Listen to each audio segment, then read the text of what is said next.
Kangjeibung mayam ngasi inong-nova mafamda anova video ko loinana koi dari na miyambu taram na okjari. Ngasigi video asi September 16, 2022 dagi hauraga 12 October da loikiba. DS Enterprise kay samtong na sinba Langbal Keithel haiba mela aduda namjahoba video ni. Hariba mela asi lamdam asigi maitei Jatigi yamna chanaba matanga madi satnabiga sanaba mela haitare yamna hainingai litana nungaiba amsu phongdokjari Langbal tha haibase khoi maitegi ho khoigi thainadegi hauna laikhidraba ipa ipu ahal laman singbu ningsingba makhoigi jara tamba thani mela asisu ahal lamunbu ningsingduna harau handuna Amadi loinana lamdam asigi tourism busu chaukhatjanaba sinjaba tha mela adumagi mela asida tongan ba jati tongan ba country kaya laktuna saruk su yaki loinana state kunlom chu saruk yaki mafam asida atukimatik tongan ba product kaya phangi aduga iramdam gisu Ekoigi poto na wana saba una saba kauna na saba items kaya loinamak mela sida saru yaki mayam video sibu amutang yingminasi aduga ekoigi video sibu su like share amati comment bibiro aduga channel sibu sungsoi soidana subscribe to view mayam bu kurumchari Nom dharamo Langbal Keithel mela ni saya koi chatle Langban Keithel Langbal Keithel mela do Keithel ni maming di Langbal Keithel koi hojik kangla yoksile kangla gate sina kangla gate maning ni nokchup thangba kangla gate ni koi Nitai bag jutek hay day ne ma'am.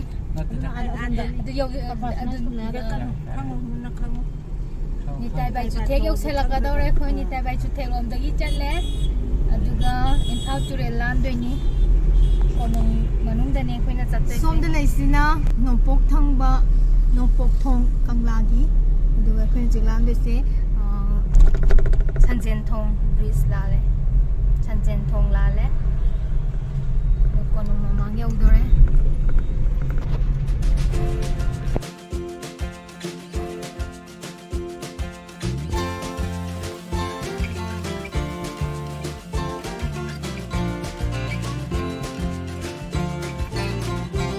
Jiglan ako jig haizale Langbal Keithel Melai re yore Langbal Keithel Masih dah ada kau buku.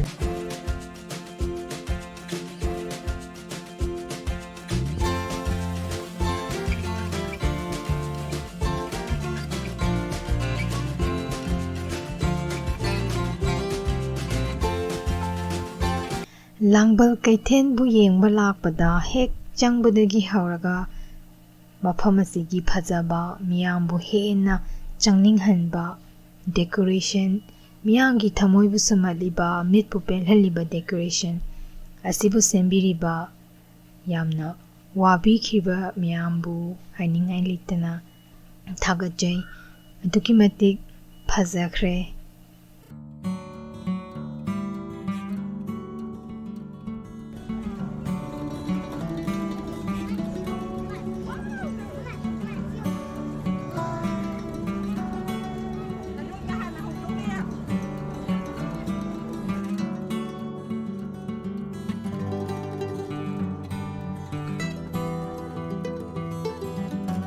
Langbal Keithel da makhal mathel kayagi poshak phangi ekhoina kawba ngamaroidaba iramdam nungshirabasu iramdam natrabadi pamde haiba yararoidaba hiktokpa yararoidaba kaya mafamsida loinana chatli adumakpu ngashigi Langbal Keithel mela asi iramdamgi मियोइना सिल्लगा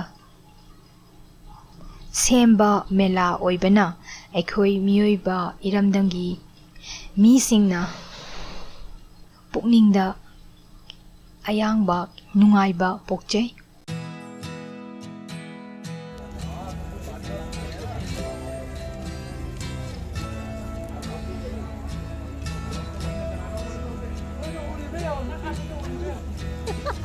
Ani hina wadanne.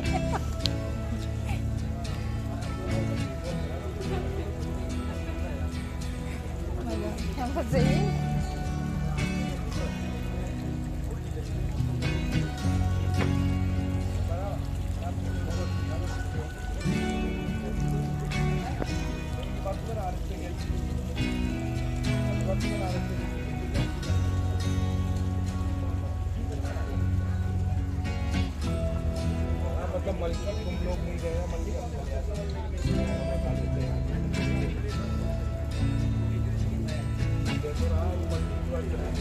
Kamis kami awal sida, salwar kamis awal. Somda na bag ki stall lere.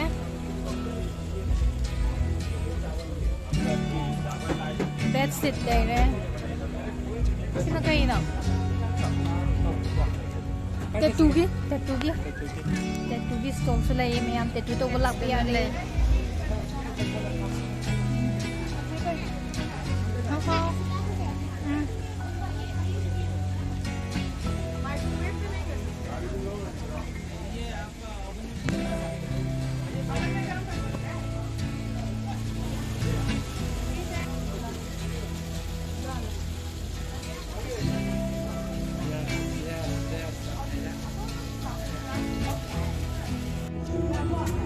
Earrings, ma'am.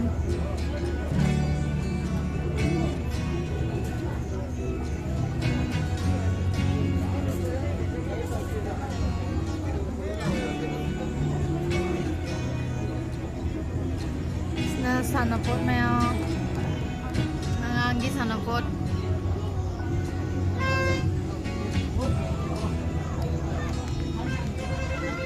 Teddy bear में अंदर है light की stall light से light pump पे आओ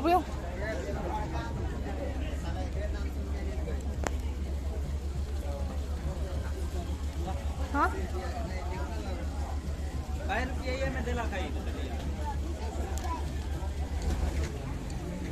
light तथावा यावबा ngang hay su dum like ki stall da dum change fashion gi fi na fi gi loi na sure sigi Langbal Keithel da loi su na ba yawe yam nunga yam phaje ya ai hi da sibe garden lo re yam pani excited oi ba very good la la khang di khang ma sai like yam pan perfect la let's ngang sigi sana pom nom dam changa se bo venga si singa gi wa pom yo re hong dro mo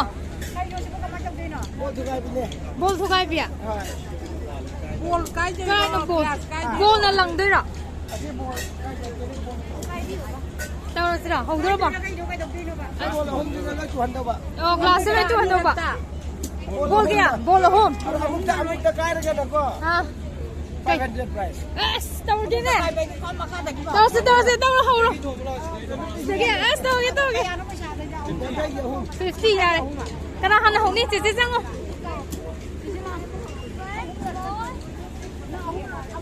pulap mày ai cái thôm một cô illusion tao của mày là quay gì xem nào hắn cái yes mày đi ta rồi itu na ni 500 tham đi sao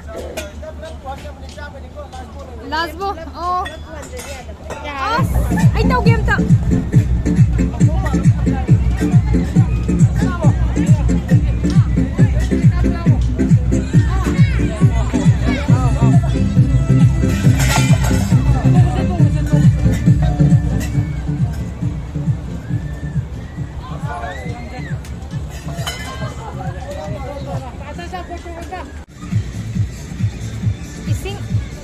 water park sulai re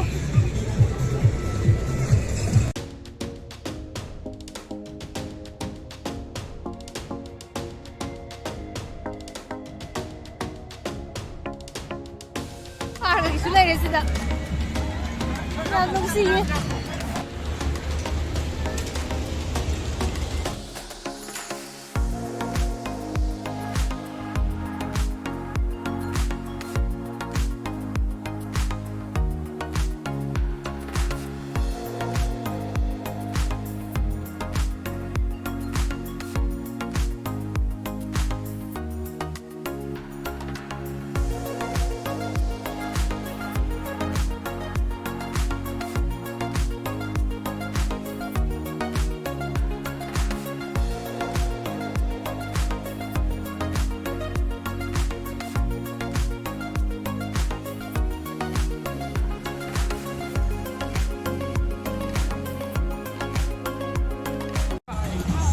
Tani lâu rồi, giờ cái năng cái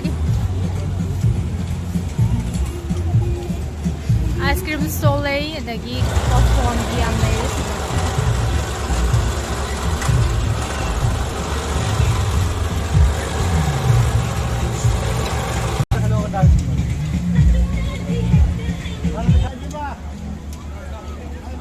Lama sus. How bro? How bro? Kenapa ya compulsory price kami? Pang apa?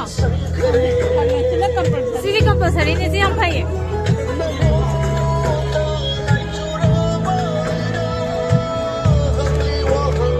Siapa yang tolong nggak tahu ni? Pang apa? Ada waktu bus dah ya?现在拍摄都厉害。这包吧。我过来放个吧。啊。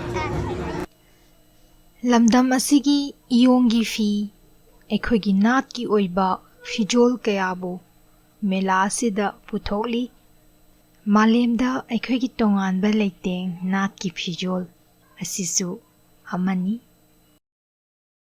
Langbal Keithel da iramdangi pothok kauna na semba pochak kaya mela asida puthokli bag dupi makeup box makhum yawba container kaya mafam sida puthokli